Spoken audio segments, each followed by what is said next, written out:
My name's Brad Riley. I'm the owner and really engineering is what I do mostly for AB. But I had a question a couple of times from some dealers and also some customers that brand new LittleBirds will have a rattle to them if you shake them.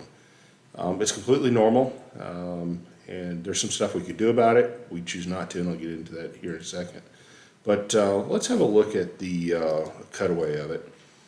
So up top we've got a LittleBird. They got the 4 baffles, the end cap, and the mounting system. The baffles are threaded on the OD, the tube is threaded on the ID, and in order for those to work, we have to have a little bit of clearance. So in that close-up there, you can see that we have that required clearance. That allows everything to move without gawing and locking up.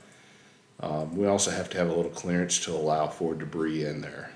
There will be debris that gets in there. But once you shoot this a few times, there'll be no more rattle, and everything will be stationary until you decide to remove it with the included tool. That'll have pins that engage the back of that and come out. So we could put oil or grease or Vaseline or something in there and keep that from rattling when they're brand new. But we don't, because we feel like that is cheating. By putting Vaseline or something in your suppressor, it will increase its performance and lower the dB. We just try to keep everything on the up and up and not do that, but you're absolutely welcome to do so. Sometimes on a pistol, it'll create smoke for a while.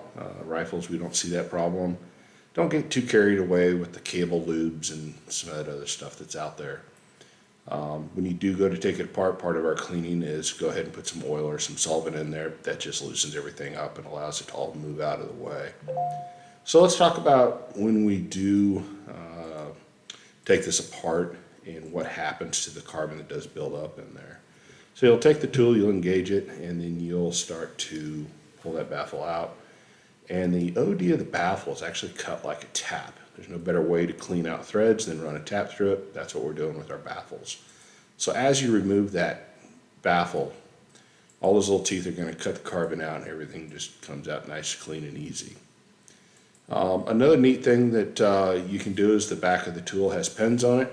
You can use those pins to scrape off the carbon on the front side of that baffle.